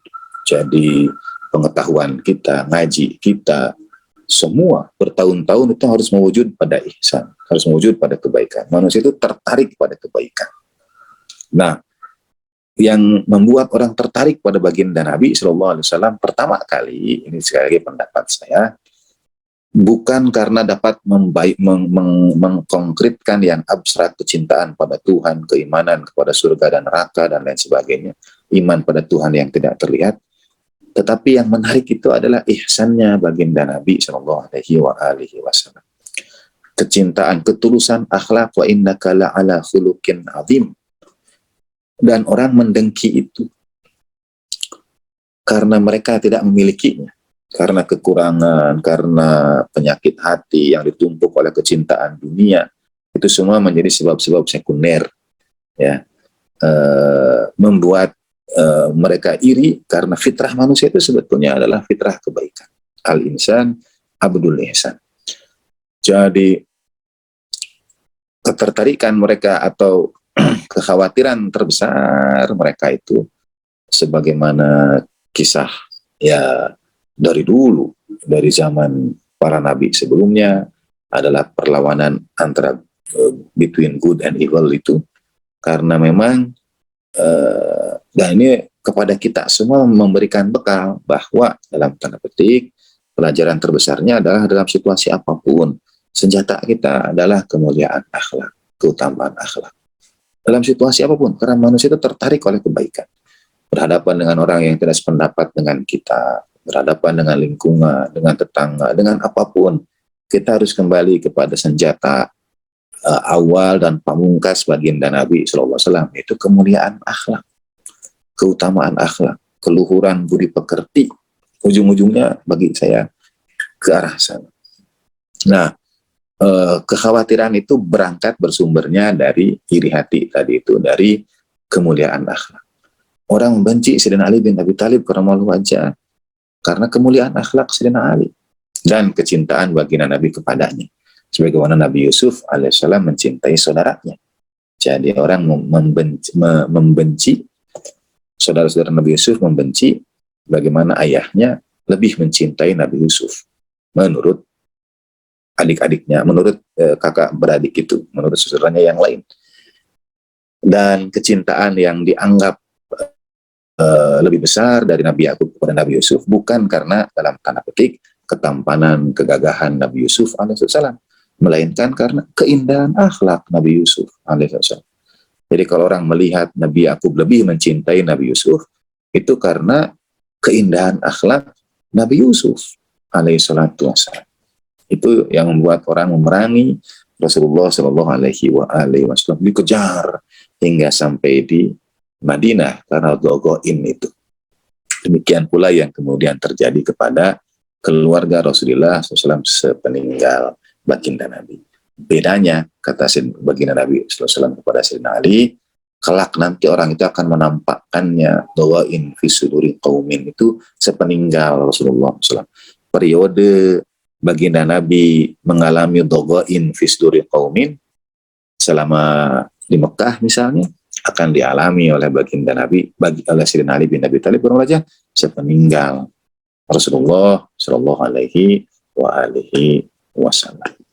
Saya mohon maaf kalau kepanjangan ini, Pak Ahsa. Sebelum atau saya cukupkan dulu demikian. Izin istirahat 2-3 menit. Silakan bagi yang ingin menuliskan, atau tadi Pak Guru kita Pak Hasim sudah angkat tangan juga. Allahumma shalli ala sayyidina Muhammad. Saya izin rehat sebentar. Terima kasih. Allahumma shalli ala sayyidina Muhammad. Baik Bapak dan Ibu serta teman-teman yang hadir, Pak Hasim juga nanti mohon nanti insya Allah ada waktunya setelah guru kita kembali. Dan ini juga terima kasih Pak Tahir yang sudah menyampaikan pertanyaan juga. Manusia baik biasanya dimanfaatkan oleh orang yang licik seperti Imam Ali yang dimanfaatkan oleh Muawiyah. Apa ada batasan dalam berbuat baik? Insya Allah nanti akan direspon oleh guru kita. Sekedar merangkum saja, sedikit saja merangkum apa yang disampaikan guru kita adalah pertama terkait dengan missing link. Ada dakwah yang terbuka dan tutup yang kemarin yang dulu pernah disampaikan, kemudian dia terkait dengan malam hijrah dan perjalanan awal ke Yatrib yang hijrah baginda Nabi Muhammad SAW, tentang siapa yang menemani dan sebagainya. Kemudian selain missing link tadi juga saya sebutkan bahwa sejarah itu beragam versinya, argumennya harus, jadi kita harus memiliki keluasan hati kita dan pikiran kita untuk menerima sudut pandang yang beragam gitu ya. Kemudian tadi juga ada catatan terkait dengan mukjizat para nabi memuncak atau menyempurna kepada baginda Nabi Muhammad SAW didasarkan pada kitab Hayatul Qulub. Terus juga tadi sempat menarik juga ada beberapa warisan-warisan para nabi itu seperti tongkat, cincin, baju, kemudian tadi mungkin kapal juga tidak disebut ya, itu sampai juga kepada baginda Nabi Muhammad SAW dan keluarganya yang suci gitu ya. Termasuk juga tadi sempat menyentil terkait dengan Halimah itu, apakah benar-benar menyusui Nabi? Kalau menyusui berarti ada gen yang masuk selain jalur yang suci, seperti itu ya. Oke. Baik. Satu lagi tadi juga terkait dengan bahwa Nabi Muhammad SAW membebaskan budak-budak yang dibeli dengan harta Khadijah, begitu ya. Oke. Terus yang terakhir adalah tentang faktor dengki itu yang menjadikan orang-orang Quraisy dengki itu. Satu, terkait dengan fadilah nubuah, terus juga Ka'bah dan sebagainya. Kemudian yang kedua itu tadi adalah tentang keluhuran akhlak Nabi, tentang ihsan, tentang akhlak itulah yang kemudian menjadi faktor kebencian Quraisy kepada Rasulullah SAW. Oke, baik, Ustaz barangkali langsung. Saya hanya ingin mengapresiasi luar biasa Pak Ustadz Ahmad Syahidin meringkas ini apa yang disampaikan. Hatur nuhun pisan. Siap. Ya, Ustaz, makasih. dari Pak Tahir dulu mungkin. Ya, oke. Terima kasih dari Pak Thohir. Ini tadi sambil nulis saya yang dari Pak Guru Ahsin ya. Dogoin itu, ini saya tuliskan. Dogoin fi suduri qaumin dalam satu riwayat. Dalam riwayat yang lain, dogoin fi suduri aqwamin. Ya, itu bentuk jamaknya gitu. Dari Pak Thohir, manusia baik biasanya dimanfaatkan orang yang licik seperti Sayyidina Ali, karomah wajah, yang dimanfaatkan oleh Muawiyah. Apa ada batasan dalam berbuat baik? Tepat sekali. Ini kesulitan. Kalau orang baik itu dapat diterka, mudah diterka. Orang baik tidak akan balas dendam, misalnya ya. Orang baik tidak akan berbuat buruk. Orang baik tidak akan memfitnah. Orang baik tidak akan sebar hoaks, dusta, dan lain sebagainya. Jadi predictable. Satu di antara kesulitan jadi orang baik itu predictable, ya. Sehingga ya misalnya ya seperti yang di Pak Thohir sampaikan, berperang nanti kalah, ajak berdamai pasti berdamai, itu predictable, ya. Nah, sehingga ada hadis kemudian dari baginda Nabi SAW yang membuat kita mesti, ini saya tuliskan hadisnya, ya, yang membuat kita itu mesti berusaha. Al-mu'minu, orang mukmin itu kayyis. Kayyis ini sering diterjemahkan mungkin yang enak, cerdik kali. Kayyis itu ya pintar, karena setelahnya ada faton yang kemudian fatona gitu ya, menjadi sifat. Jadi orang beriman itu mesti cerdik, mesti pintar, mesti cerdas, hadir, dan waspada. 3 tempat itu, ini hadis. Jadi mesti pintar, cerdik, waspada. Jadi mengkalkulasi, dia melakukan kebaikan tapi tetap tidak mudah dapat dibaca oleh orang lain. Misalnya begitu. Yaitu tantangan seorang yang beriman itu bagaimana bersikap tetap dalam keadaan sepenuh kewaspadaan tapi cerdik, cerdas, tidak terlalu dapat tidak dengan mudah dapat dibaca orang, dan seterusnya. Kalaupun yang terjadi pada Sayyidina Ali bin Abi Thalib kalau wajah dan Muawiyah sebetulnya kompleks, dalam artian tidak hanya antara 2 orang begitu, tetapi juga dengan pengikut. Satu di antara tantangan ujian bagi Sayyidina Ali bin Abi Thalib kalau wajah adalah orang-orang yang mengikuti beliau, sampai ada yang kita kenal dengan sebutan Khawarij, ya. Jadi Sayyidina Ali itu tidak ditaati oleh pengikutnya, oleh bala tentaranya. Banyak contohnya, diminta ini mereka tidak mau, dan seterusnya. Padahal samina wa ta'na saja mestinya pada Sayyidina Ali gitu. Jadi bukan hanya antara 2 sosok, Sayyidina Ali dan Muawiyah, tapi juga melibatkan para pengikutnya. Sampai Sayyidina Ali menyampaikan, kalau ini tuh ditukar saja, 10 dari kalian dengan 1 dari mereka, gitu. 10 dari kalian tukar dengan 1 dari mereka. Itu sudah teguran teramat keras pada para pengikut Sayyidina Ali itu, gitu. Jadi kayyisun fatanun hadirnya itu bukan hanya untuk dirinya, tapi melibatkan komunitas lah kalau kita sekarang, jamaah. Jadi mukmin itu harus melekatkan selalu dalam dirinya, apapun yang ia lakukan bukan hanya pada dirinya, tapi pada komunitas, pada jamaah, penisbatan, pada keluarga, dan lain sebagainya. Itu kewaspadaan. Nah, itu yang sulit. Ya, gitu. Terima kasih. Insyaallah. Silakan Bapak dan Ibu kalau masih ada, barangkali insyaallah kita masih punya waktu sekitar 15 menit mungkin, Ustaz ya. Saya belajar samina wa ta'na. Saya Masya Allah. Oke, Ustaz, terkait dengan yang tadi yang faktor dengki itu, Saya membaca itu yang Pak Wirata Kusuma itu disebutkan juga termasuk yang tadi ya Ustaz sampaikan tentang keluhuran akhlak Nabi itu menjadi faktor.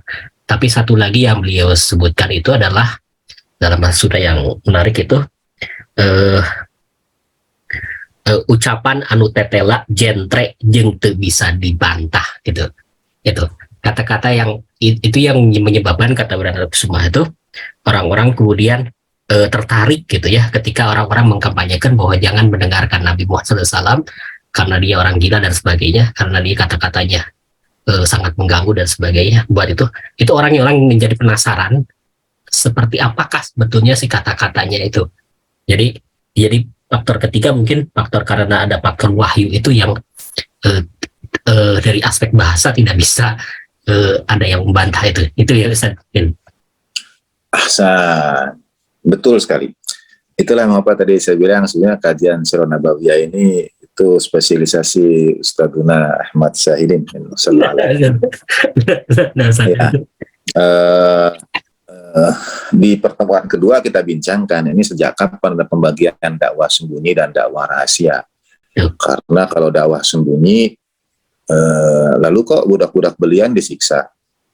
Kan dakwahnya sembunyi, ini orang-orang disiksa jelas-jelas kelihatan. Sampai Hazrat Sumayyah sallallahu alaiha ditusuk. Itu kan kurang terang apalagi. Ya kan, bukan sembunyi-sembunyi lagi gitu.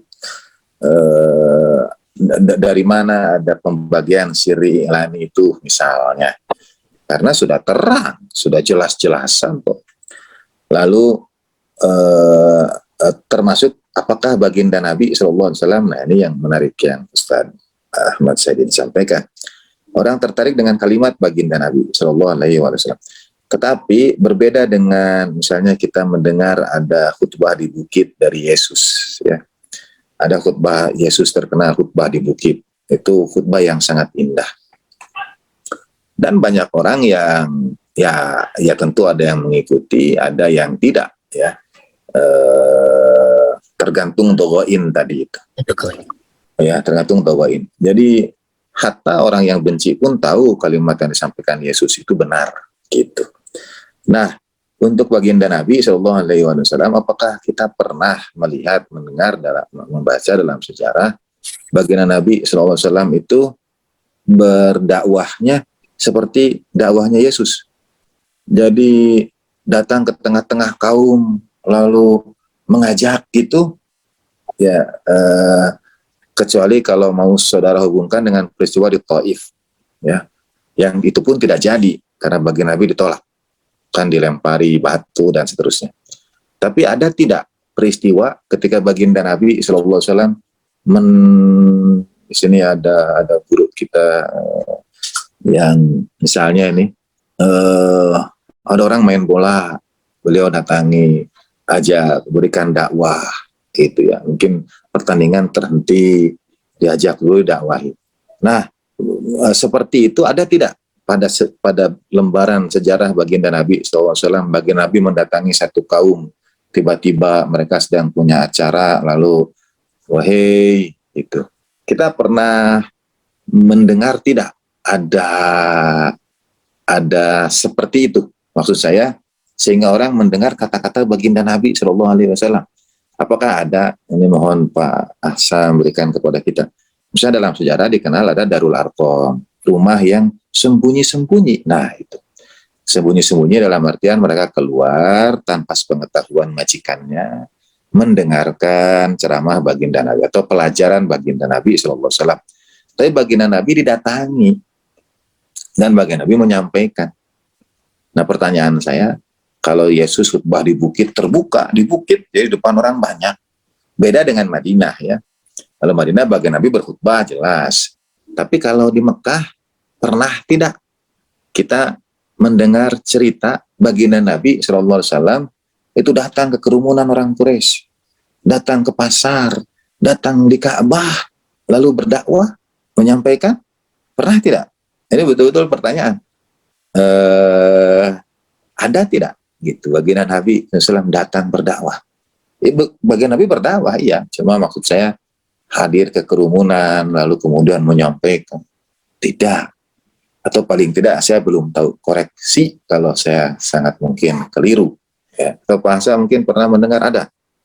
Yang terkait dengan mengumpulkan itu, paling yang Wa pertama anzir yang terkait asyirakal aqrabin. itu yang pertama, yang kedua yang penolakan Abu Lahab itu yang mendengarkan dia, misalkan kayak gitu kan lagi berkumpul. Yang kemudian ada satu ayat Quran itu saya lupa lagi yang menerangkan tentang itu, bahwa jadi jangan didengarkan bahwa dia itu begini-begini kayak gitu. Itu ada beberapa itu, tapi satu hal itu aja yang saya lihat itu yang secara terbuka kalau nggak salah di daerah tempat-tempat suci lah kayak gitu. Nah, hanya itu sih yang tampaknya yang sifatnya terbuka menyampaikan itu. Oke. Gitu. Ya, terima kasih. Karena ya terima kasih, itu yang mungkin yang Abu Lahab kita telusuri dalam konteks seperti apa. Betul. Kalau yang untuk wa anzir asyirakal aqrabin memang baginda Nabi SAW mengundang. Jadi maksud saya dalam ud'u ila sabili rabbika bil hikmahnya itu, dalam berdakwah itu adab dan kemuliaan akhlak itu sangat dijaga baginda Nabi SAW. Jadi tidak tiba-tiba langsung datang orang punya acara lalu hey, mari kita begini begitu. Tidak. Ini menurut saya ya. Kerumunan. Ya, apalagi berprotokol gitu. Ada kemuliaan akhlak yang dijaga. Yang itu justru nilai utama dakwah baginda Nabi Sallallahu Alaihi Wasallam. Nah, ini menyambung dengan ya kalau sudah mendengar kalimat baginda Nabi itu masuk karena ia sesuai fitrah tadi, apalagi ayat-ayat Al-Quran yang indah, karena konteks Arab waktu itu adalah konteks Arab yang sudah mapan dan matang secara bahasa. Jadi orang Arab terbiasa mendengar kalimat yang indah. Ada syair-syair yang kita sebut syair-syair jahiliyah, orang adu syair di Ka'bah, orang adu syair di medan perang, orang menyampaikan pujian-pujian kepada Lata, Manna, dan Uzza dengan indah. Jadi mereka sebetulnya terbiasa mendengar kalimat yang indah. Kalimat yang mungkin puitis, yang sastrawi, dan sebagainya. Tetapi yang disampaikan baginda Nabi SAW itu ada kekuatan lebih, karena yang dari hati sampai ke hati. Jadi ada ketulusan, cinta, sesuatu yang fitriyah, begitu. Terima kasih Pak Sa. Oke, baik Ustaz. Ini mungkin ini catatan juga. Tadi juga sempat disampaikan terkait dengan standar penilaian sudut pandang. Kalau kita tidak menemukan jawaban-jawaban dari beberapa missing link itu, maka kita merujuk pada kitab suci ya. Apakah kitab suci itu sebetulnya kitab suci Al-Quran itu merepresentasikan perjalanan atau peristiwa-peristiwa yang terjadi pada Nabi Muhammad SAW, bahkan yang terkait dengan kejiwaan misalkan itu. Apakah ada psikohistoris Al-Quran terkait dengan baginda Nabi Muhammad SAW dalam konteks dakwah mungkin kayak gitu. Terus yang kedua, tadi juga sempat jadi melahirkan ada kebenaran teologis dan kebenaran historis sebenarnya. Gitu ya. Kalau misalkan kita tahu juga Al-Quran kan nanti ada problem terkait dengan penurunan ya. Penurunan yang kronologis, ada juga yang penurunan yang sifatnya tersambung-sambung begitu ya, deret-deret itu. Jadi bagaimana menghubungkan kebenaran teologis dan historis dalam konteks seperti itu?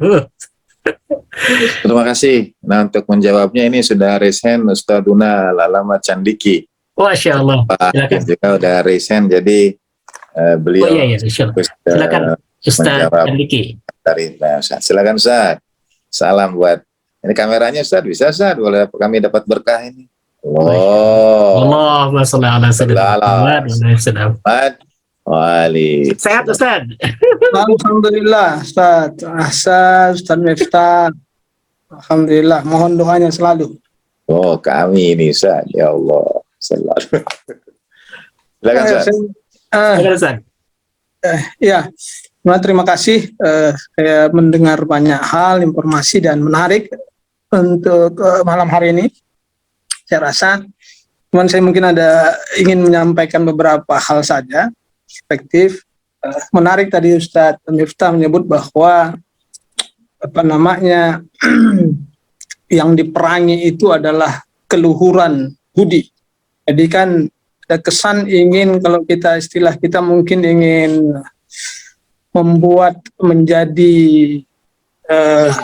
itu tidak tersebar, kan seperti itu, menjadi akhlak yang menjadi poin penting dari strategi dakwah Nabi itu menjadi terhenti dianya. Tapi kisah yang missing link tadi dari lembah Abu Talib itu, dari Syib Abu Talib itu juga menarik, dan Bani Hasyim diboikot di dalamnya. Jadi saya rasa menarik untuk melihat pada ayat li'ila fi Quraisy. Saya rasa ini kalau kita mau lihat keluhuran, kalau di sini yang diluhurkan adalah Quraisy, bukan nabinya, kan begitu. Bukan Nabi Muhammad Shallallahu Alaihi Wasallam. Dan para mufassir juga menyebutkan yang dimaksud Quraisy di sini adalah Bani Hasyim sebagai cerminannya. Jadi Quraisy memang disebut, tapi itu cerminan Bani Hasyim, karena ilaf Quraisy itu kebiasaan atau tradisi itu dimiliki oleh Bani Hasyim yang memulainya tradisi tersebut, kebiasaan tersebut. Bahkan kan sebahagian mufassir kalau dalam mazhab Ahlul Bait jelas bahwa surah Al-Fil dan surah Quraisy dianggap satu surat. Sehingga kalau dalam sholat harus dibaca bersambung, kan begitu, tidak boleh dipisah misalnya. Nah, kalau begitu kan rentetan ini kan menarik, bahwa tentara gajah dihancurkan begitu. Bahkan ulama Sunni juga menuliskannya, bisa dimaknai bahwa ini dianggap satu surat maknanya, karena tentara-tentara gajah itu dihancurkan oleh Allah justru untuk menjaga ilaf Quraisy, tradisi Quraisy itu supaya tidak dihancurkan oleh Abraha ketika itu. Jadi itu kan luar biasa, ayat itu turun untuk Quraisy, kata Nabi. Nabi sendiri mengatakan ada 7 hal yang kami miliki, begitu ya, dimiliki yang lain. Salah satunya adalah turunnya ayat untuk Bani Hasyim itu, ya ini surat Al-Quraisy, kata Rasulullah SAW. Jadi bayangkan kalau Allah sampai turun tangan menghancurkan tentara Abraha untuk ilaf Quraisy, untuk menjaga tradisinya Quraisy, untuk menjaga keamanan, untuk menjaga mereka tidak ju', tidak lapar. Itu kan dahsyat sekali kalau kita melihat. Berarti bahwa kota Mekah itu, Ka'bah, kota Mekah itu dijaga oleh Allah Subhanahu wa taala, dan cerminan orang Mekah itu adalah Bani Hasyim. Karena ilaf Quraisy itu, Bani Hasyim itu menjadi cerminan. Jadi itu mungkin kalau kita bisa juga tarik dari apa yang disampaikan Ustaz Miftah, yang juga menyebabkan adanya kebencian, adanya yang sangat keras dalam hati mereka terhadap bukan hanya Nabi. Nabi itu memperkuat lagi gitu. Kehadiran Nabi Muhammad memperkuat lagi kebencian yang telah ada kepada Bani Hasyim, sebagian kalangan ini begitu. Itu memperkuat. Semestinya kalau nggak ada Nabi mungkin lebih. Ini ada Nabi lagi yang merupakan puncak daripada kesempurnaan manusia, puncak dari seluruh Nabi, muncul dari kalangan Bani Hasyim. Ini memperkuat kembali apa yang sudah tersimpan dalam hati tadi, dan yang nanti munculnya ketika masa Imam Adi tadi dijelaskan dengan sangat baik oleh guru kita Ustaz Miftah. Jadi saya rasa ini satu ayat yang mungkin juga jarang diulas orang, bagaimana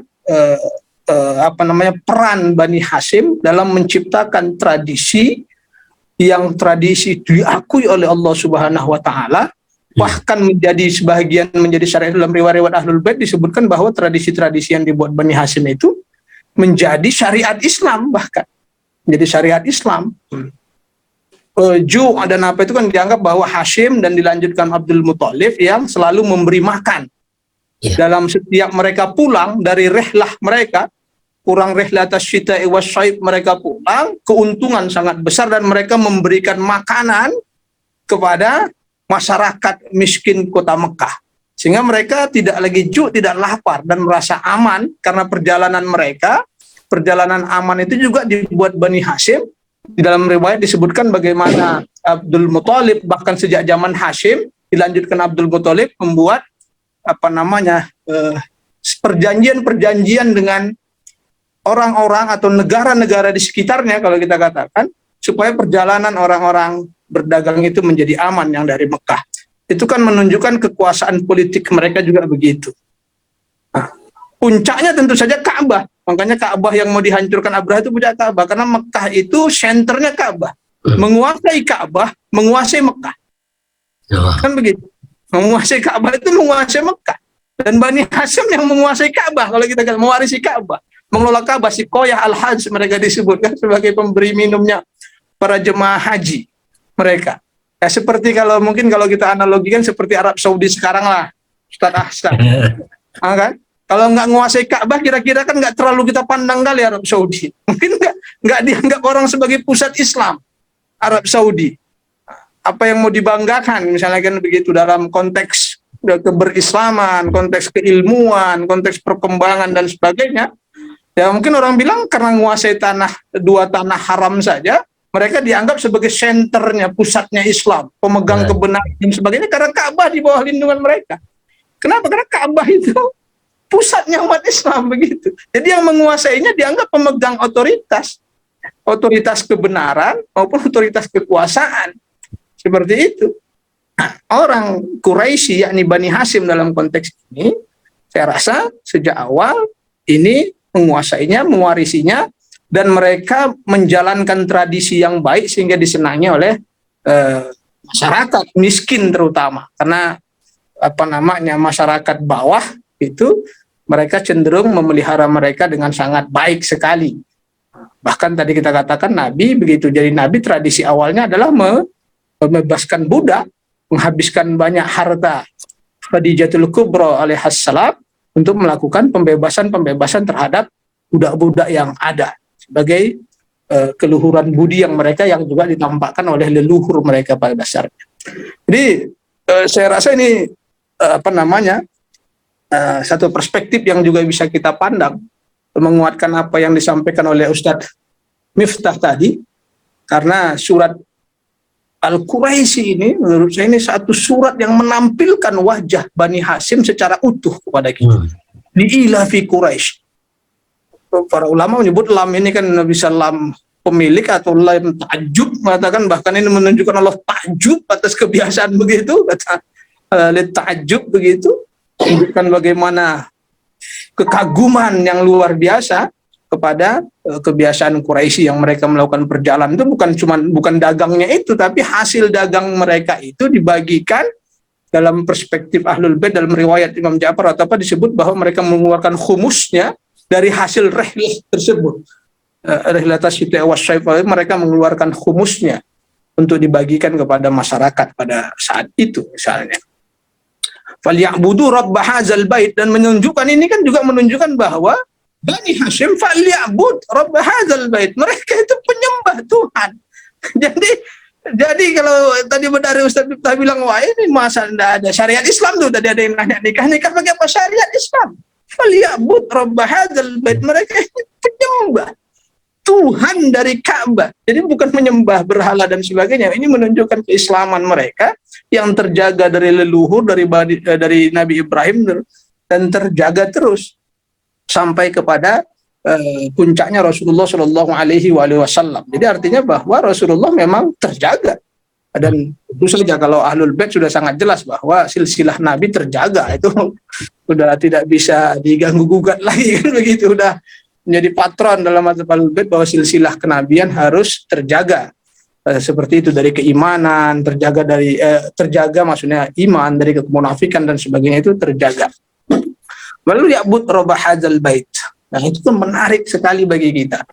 Jadi ya mungkin nanti Ustaz Miftah bisa mengelaborasi lebih jauh surat tersebut untuk melihat bagaimana keluhuran budi, ya kan, akhlak, dan bagaimana kebiasaan tradisi Bani Hasyim.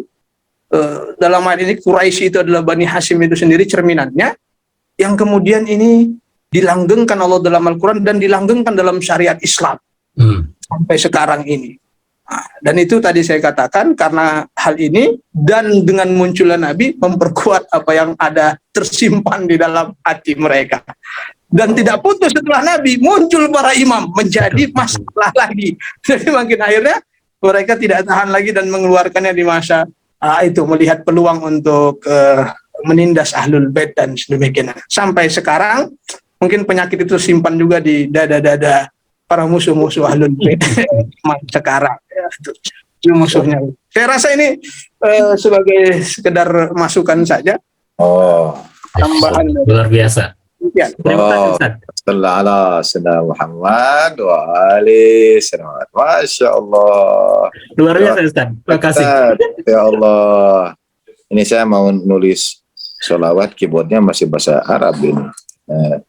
Jadi mau mengajak Ibu dan Bapak untuk berselawat ini atas apa yang disebutkan oleh Ustaz Andi. Ala Nabi wa ali salawat. Allahumma shalli ala sayyidina Muhammad wa ali sayyidina Muhammad wa ala. Terima kasih banyak Ustaz. Saya sangat sependapat dan berterima kasih sebesar-besarnya. Dan memang entah bagaimana yang Ustaz sampaikan, kebiasaan memberi makan itu mendatangkan kedengkian.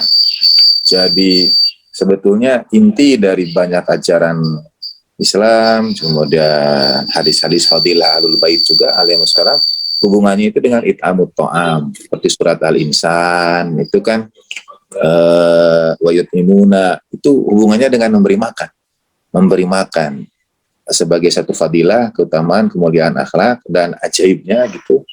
Logo ini tuh dimulai dari situ juga. Ya, orang itu benci, seperti tidak nyaman melihat orang lain berbuat baik, sehingga Allahyarham Bapak itu pernah menyampaikan, saya itu tidak terlalu ambil pusing orang mau ikut mazhab saya atau tidak. Yang penting mereka berbuat baik dan tidak menghalangi orang lain berbuat baik. Gitu. Mau ikut mazhab atau tidak, ya silakan. Yang penting berbuat baik dan tidak menghalangi orang lain berbuat baik. Nah, masalahnya itu adalah para pengikut ahlul bait ini dihalangi dalam berbuat baik, gitu. Jadi kalau mau berkhidmat, entah bagaimana, sampai dalam konteks real yang sekarang, pemihakan dan pembelaan terhadap mustadafin yang saya sampaikan dengan pembebasan budak belian tadi. Mengapa Imam Khumaini rahimahullah, gambarnya ada dengan sangat indah di belakang Ustaz itu Iran masih compang-camping pasca jatuhnya rezim Syah, tapi sudah meneriakkan pemihakan kepada Palestina. Baru hitungan 8 bulan pasca kemenangan revolusi sudah menyerukan Yaumul Quds Al-Alami pada periode awal itu. Bahkan selama perang Iran-Irak pun tidak berhenti pemihakan pada Palestina. Karena ilaf tadi itu, karena kebiasaan Bani Hashim yang menghadiahkan segalanya berkhidmat untuk sesama manusia. Indah sekali Ustaz. Terima kasih atas keberkahan malam ini. Terima kasih. Terima kasih sama-sama Ustaz. Oh, masalah. Mudah-mudahan bisa ke Medan nanti Ustaz. Insya Allah. Ada waktunya insya Allah. Apa kabar PSMS? SMS gimana SMS? Ya Allah. Silakan yang lain. Silakan Bapak dan Ibu, barangkali ada yang ini diskusikan dulu. Barangkali kalau tidak ada, kayak tampaknya cukup Ustaz ya. Kita sudah 9:28. Barangkali Ustaz bisa memberikan closing statement sekaligus doa. Terima kasih. Closing statement dalam penciptaan Nabiullah Adam alaihissalam ada 2 sifat yang para malaikat tanyakan dari manusia, dari penciptaan Nabi Adam, yaitu a'udzubillahi minasyaitonir rajim, ataj'alu fiha ma yufsidu fiha wa yasfikud dima, ya. Jadi walaupun ada yang bertasbih wa nahnu nusabbihu bihamdika wa nuqaddisu lak, walaupun ada yang bertasbih, memuji, beribadat kepada Allah Ta'ala dengan peribadatan para malaikat, seakan-akan itu tidak cukup, dalam tanda petik seluruh tasbih, seluruh takdis kepada Allah Ta'ala itu tidak cukup selama masih ada yufsidu fiha wa yasfikud dima di muka bumi. Nah, selama masih ada pertumpahan darah, selama masih ada perusakan di muka bumi, tasbih, takdis, ibadah yang kita lakukan itu seakan-akan tidak sampai pada hakikatnya kalau kita membiarkan penumpahan darah, membiarkan pengerusakan di muka bumi. Nah, obat untuk kedua itu yasfikud dima wa yufsidu fiha itu adalah kemuliaan akhlak, keluhuran akhlak. Jadi sesungguhnya risalah turun perjuangan para nabi itu untuk menjauhkan manusia dari dua itu, menumpahkan darah dan berbuat kerusakan di muka bumi. Dan remedinya gitu, obatnya adalah keluhuran akhlak. Itu saya kira Pak Asa sebagai penutup doa dari Pak Asa. Terima kasih. Masya Allah, terima kasih guru kita Ustaz Miftah Faizur Rahmat yang sudah menutup kajian kita malam ini. Insya Allah nanti kita akan berjumpa kembali dengan guru kita Ustaz Miftah Faizur Rahmat di tahun yang baru ya, mungkin masih di bulan Januari, mudah-mudahan masih sempat di bulan Januari. Dan insya Allah di pekan depan nanti kita akan nyambung dengan guru kita Ustadz Rahmat Hidayat, akan melanjutkan tentang dahulukan akhlak atas fikih, dan nanti juga akan melanjutkan kembali dengan guru kita Dr. Muhammad Babul Ulum terkait dengan kitab Sulaim. Baik Bapak dan Ibu, kita sama-sama membaca doa faraj sebagai akhir dari kegiatan kita. Mudah-mudahan Allah Ta'ala berkenan, dan mudah-mudahan Rasulullah SAW berkenan atas kegiatan-kegiatan keilmuan kita dan khidmat kita di jalan Ahlul Bait Rasulullah SAW. Allahumma sholli ala sayyidina Muhammad wa ala ali sayyidina Muhammad. Allahumma kun li walikal hujjatin ibnil Hasan salawatuka alaihi wa ala abaihi fi hadhihi sa'ah wa fi kulli sa'ah waliyan hafidhan qa'idan wa nasiran wa dalilan wa'idan hatta tuskinahu arwaka taw'an wa tumatti'ahu fiha tawila birahmatika ya arhamar rahimin, birahmatika ya arhamar rahimin, birahmatika ya arhamar rahimin. Wa sallallahu ala rasulihi wa la'ibatil mayamina min alihi wa sallama tasliman katsira ala nabi wa alihi salawat. Allahumma salli ala sayyidina Muhammad wa ali sayyidina Muhammad wa ala ali Muhammad. Allahumma salli ala sayyidina Muhammad wa ali wa ma taufiqi illa billah alaihi tawakkaltu wa ilaihi unib. Assalamualaikum warahmatullahi wabarakatuh. Waalaikumsalam. Terima kasih semuanya. Ustaz. Punten ngawagel. Terima kasih semuanya, Pak. Terima kasih Ustaz Sam. Doakan Terima kasih. Terima kasih Ustaz Diki yang sudah memuaskan. Bagus sekali itu. Insya Allah. Ini rekamannya Ustadz dimohonkan. Beliau nanti di acara-acara kita. Ustadz dia mohon izin nanti. Terima kasih Ustadz. Terima kasih. Ya, Assalamualaikum warahmatullahi wabarakatuh.